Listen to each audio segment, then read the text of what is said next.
Good morning, everyone. It is Friday morning, and if it is Friday morning, it is Voice Chat Friday. And I am Lee Andrews with Hackabot, and this is Shyamala Prayaga, who is our resident expert on voice conversational AI design. She heads up Ford's autonomous vehicle conversational AI design capability, and I represent Shyamala's capabilities through the DA Academy. We're trying to get more people interested in voice design. And I'm also the talent agent for marketing digital and creative people, including voice. Today, we were supposed to have Alice with us. Unfortunately, she is under the weather, but we will have her back again another time. Alice actually focuses on representing nothing but voice and conversational AI designers. So it's going to be interesting to get her feedback at some point. However, Shyamala and I, actually Shyamala has done a lot of legwork on this and was very helpful in pulling this information together and was the foundation for her building the cohort that she has created in DA Academy. So I think it's important. We're going to have a little workshop here on how to find these jobs, how to present yourself on these jobs, whether you're new or slightly used in the area. But there's lots of opportunity in this space. And if you're a UX designer, this is the next step for you, especially if you are new in that domain or have 5 or 10 years of experience or even more. It doesn't make a difference. But this is where we need to be going. And you need to learn it, the right way with the best possible resources. So we're going to talk about that today. So Shyamala, thanks for being with us. How are you? I'm doing good. How are you? Yeah, you have a morning ritual before you join these sessions. Tell people what that is, because I don't know. It's like you're Oprah Winfrey. She has 3 or 4 jobs, full-time jobs. I know she just gave up the show a few years ago, but she's still pretty busy. What are you doing? Yeah, well, I get up at morning 6 o'clock and start with some breathing exercise pranayams. If people know that, those are different kind of breathing practices, which calms my mind and sets me up for the day. And after that, I do meditation for a couple of minutes, and then I do my yoga, and then I do a little bit of affirmation, and then I start my day at 7:30ish. I see. I get out of bed and take a shower. So I'm seeing the disparity in what we do is a little bit different. Yeah. When I feed dogs. Maybe I need to change things up a little bit. But let's get right into the conversation about jobs. Why should somebody invest and move into this direction? And so one of the things that you shared with us is this little tidbit that we're looking at in 2020, there will be 4.2 billion digital voice assistants being used in devices around the world. And that number is going to be doubled by 2024. And that's only 3 years away. Yeah. Right. So we're very close to that. So honestly, where else are they going to put voice? We've got it in the car. We're talking to our faucets. We're talking to smart speakers. Where else is it going? So, see, outside of the home context, in your home, there's a lot of things you can do, right? But then outside of your home context, also, there's a lot of opportunities where voice assistants can be used for multiple reasons, like hotels, hospitals. Amazon did some beta testing with a couple of hotels where they had Amazon Alexa, which was serving as a concierge. Instead of calling the front desk office, you can use a voice assistant in your room and get things done. Hey, what is the nearby restaurant? Or, can you book tickets for me? And things like that. So, of course, hotel industry is picking up, hospitals, healthcare, education. All of these segments are good segments for voice, and there's been some work happening in that area as well. Even if you look outside of those drive-throughs, right? There's so much opportunities to optimize and also to create the experiences better for the users. Right now what happens is that you have to wait in the drive through and the same person is doing all of the thing. They are taking your order, they are cooking and all sorts of things, and that is not efficient. So if voice assistant can take away that heavy lifting from you of taking the orders, at least you can focus on the other aspects and be more efficient and quicker to serve the users. So companies have started thinking about voice as an efficient way to help them with such kind of things. Customer care, right? Right now IVRs are there, they are great. But then in different contexts, like in a context of a car or in a context of something else, if they were voice assistant, how great it would be. Even with the pandemic, people don't want to touch anything. So I remember when I was in Seattle, we used to, I used to travel by bus sometimes, and every bus stand or bus stops would have a dedicated kiosk where they would have the bus routes and all of those things for newbies. Of course, you would also have apps, but imagine if those were voice enabled, so that I don't have to touch and I can ask when is the next bus to Bellevue or things like that. It will be awesome. So Great. even yeah, so voice assistants are even picking up in those areas. There's a lot of opportunity, and I'm conducting a hackathon as well, we called Hackabot, right?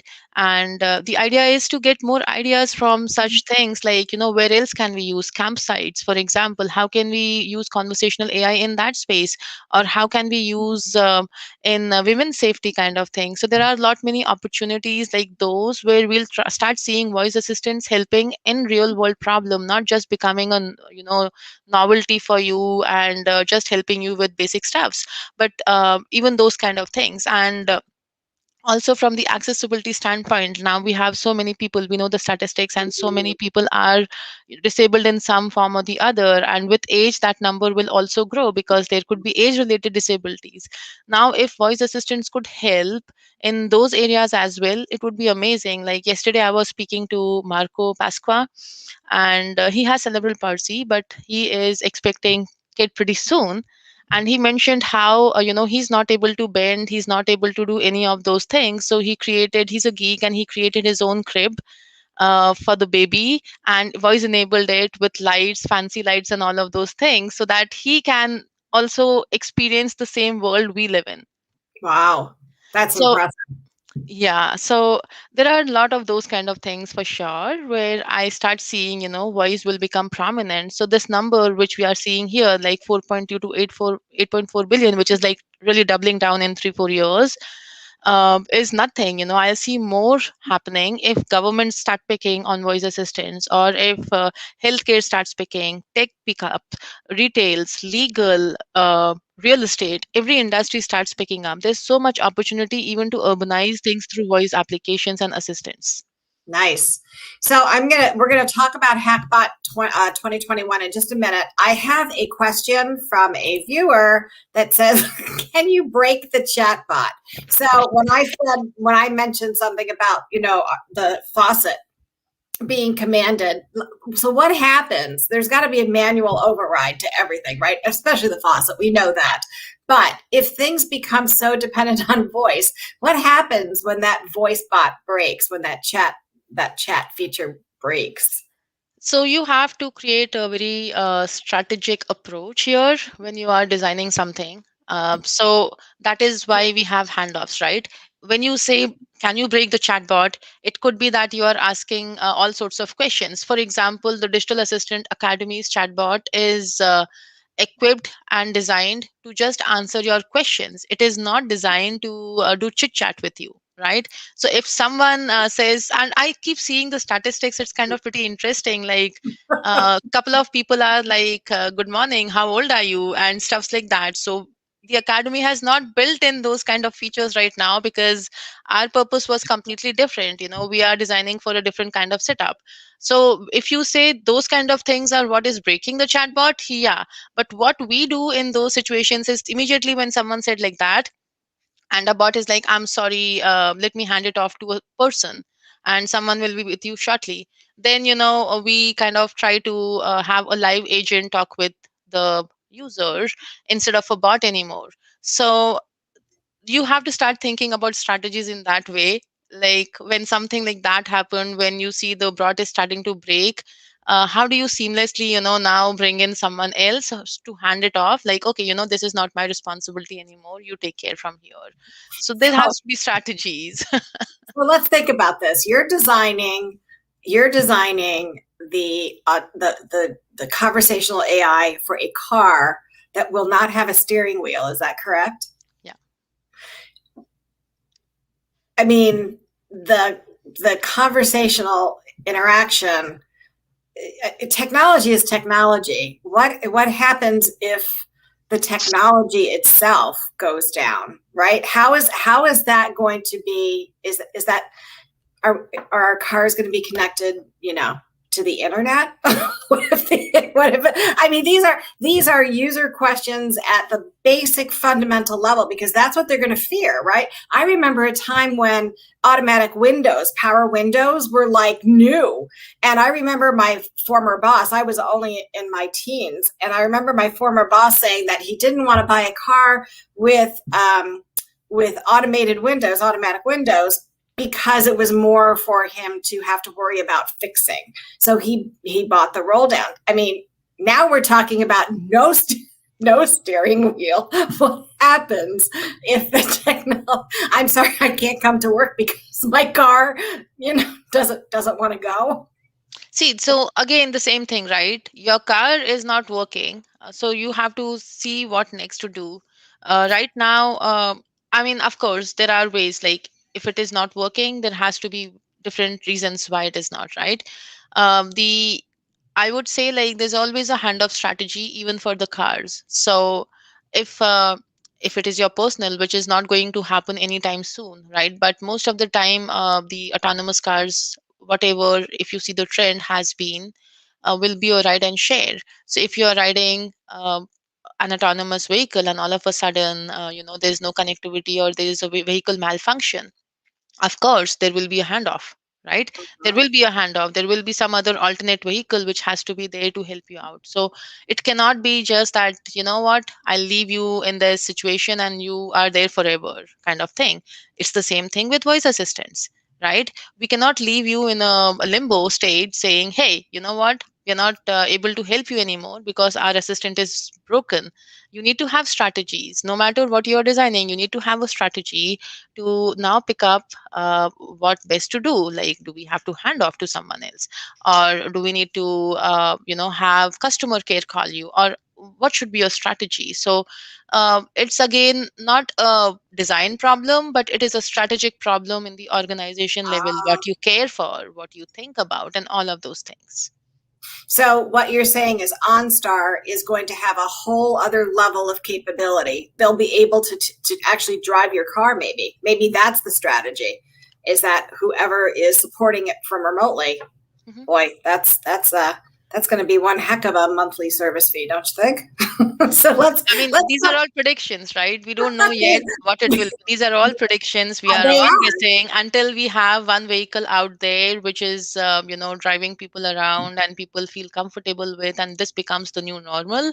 I think all we talk about will be the predictions. All right, well, you're working on the future, so we hope to hear the reality here live, first. One day. One day. So I do want to talk about Hackabot 2021 because it ties into your mission, which is to build, actually create a well trained workforce of voice designers. So talk about Hackabot 2021. What's that all about? So see, I feel like, I'm a user experience designer, and for me, everything, is about user experience, and everything is user centered approach.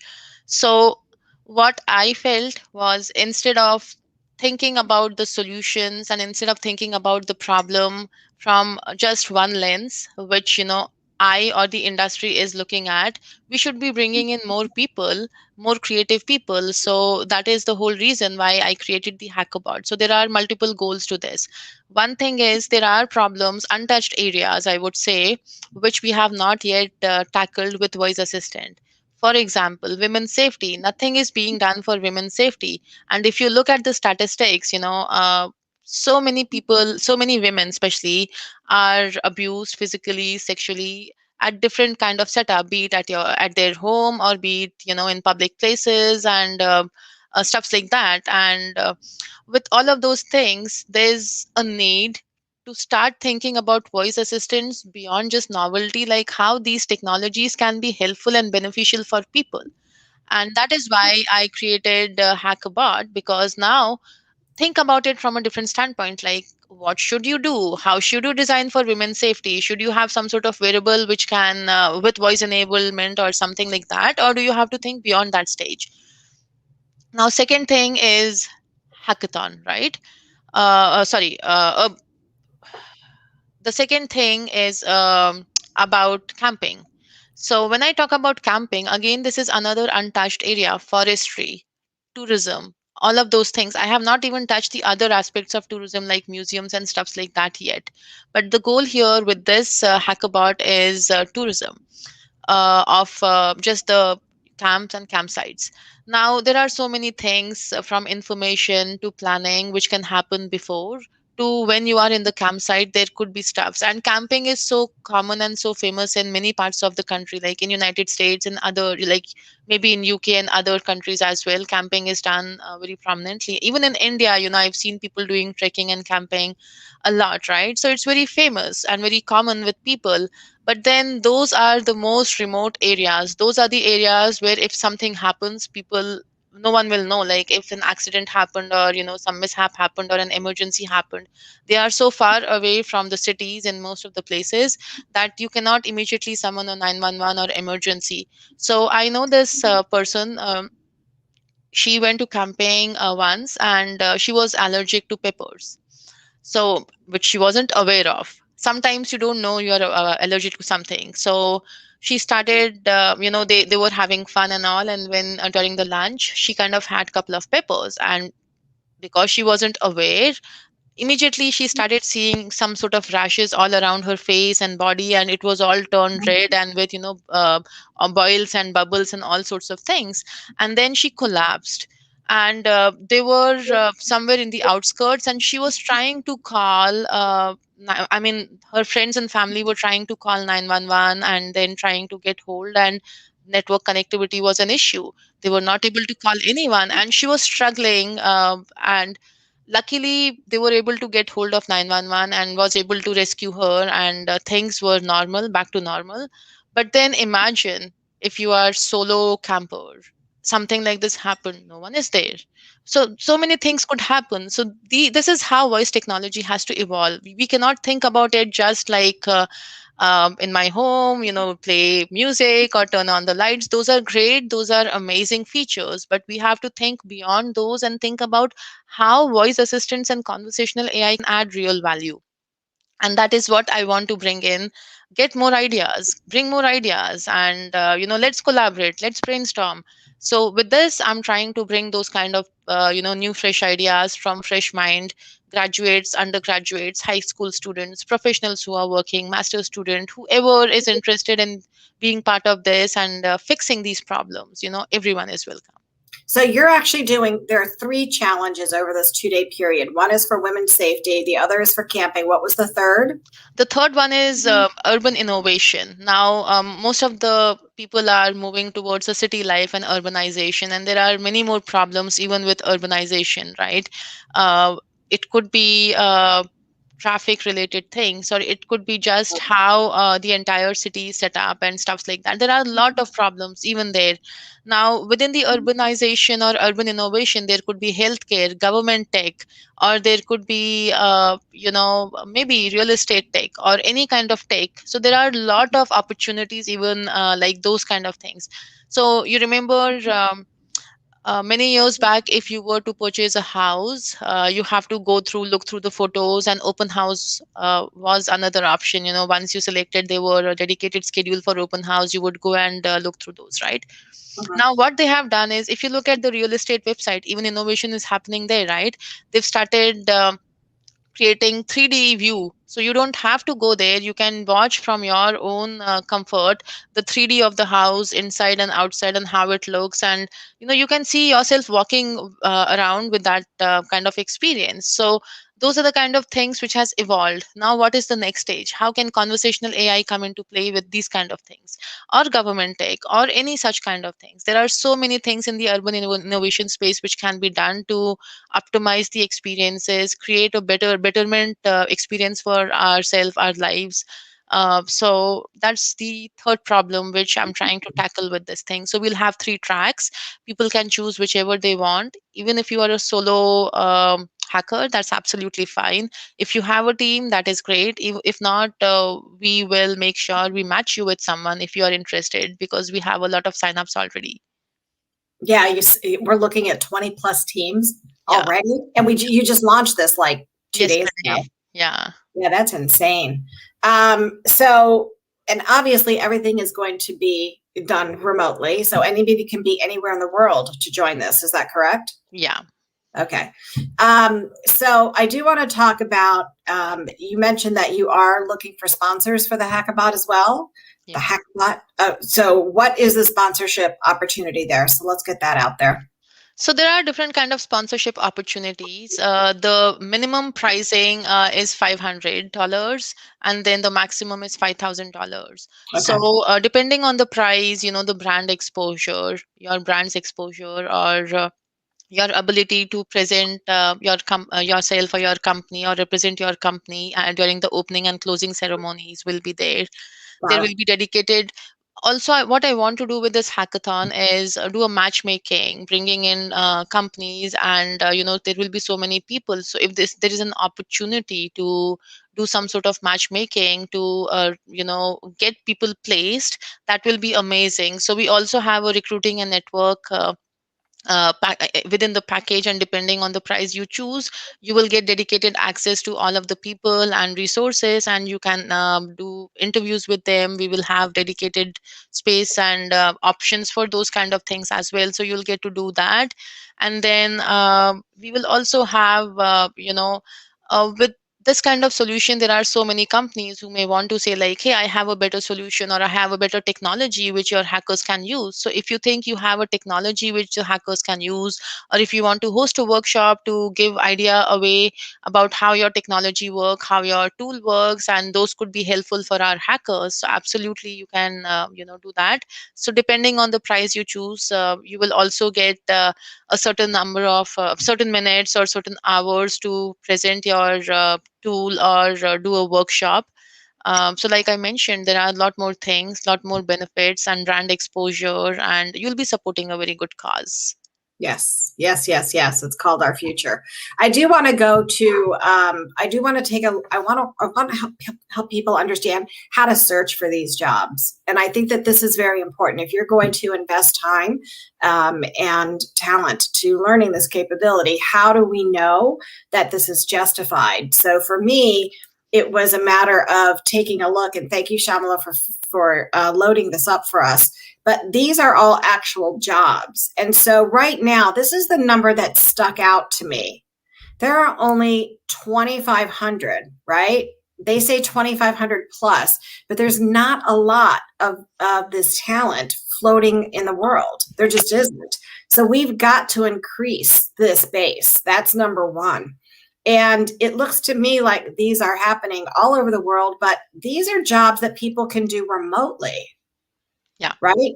Unless it's behind, unless it's a secured requirement, which there are. By the way, I noticed this morning that the government is starting to advertise for more cleared personnel to have this voice design and interaction capability. So if you are part of the government right now and you have a clearance, I highly recommend investing in yourself in this.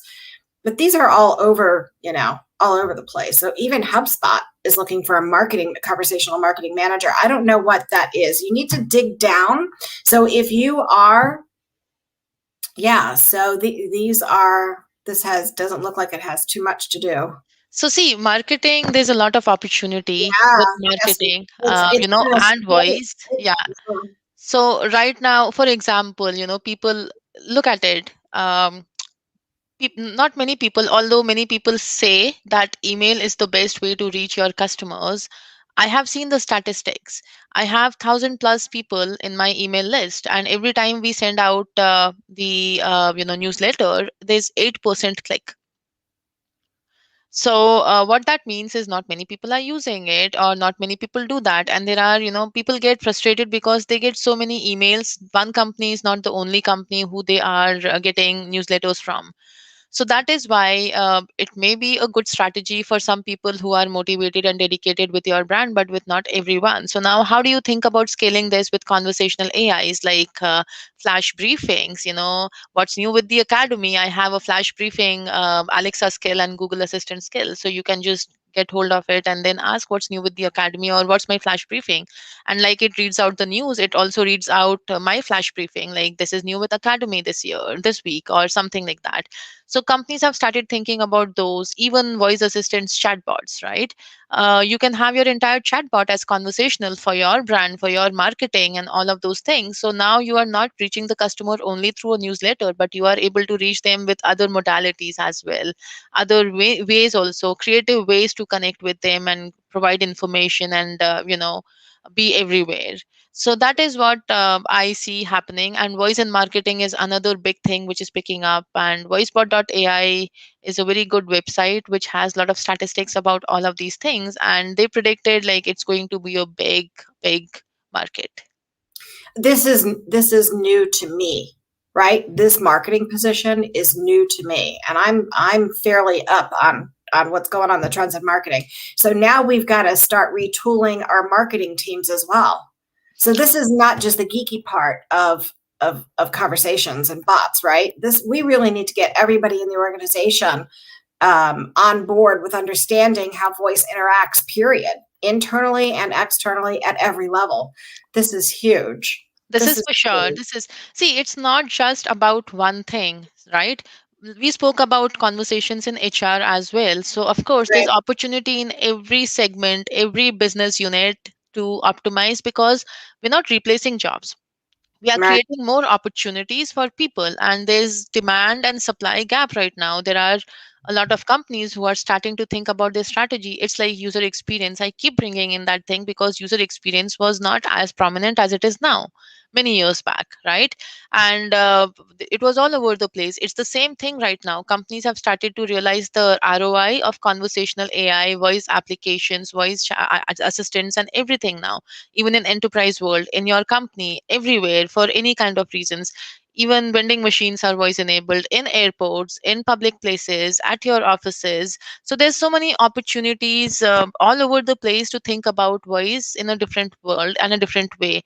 For example, think about this from an automotive standpoint. When you have to purchase a car, either you have to go to a dealer, or you are just going through a web search and going through a lot of things by yourself before deciding which car to purchase. And you're doing all sorts of comparison and everything visually on your screen.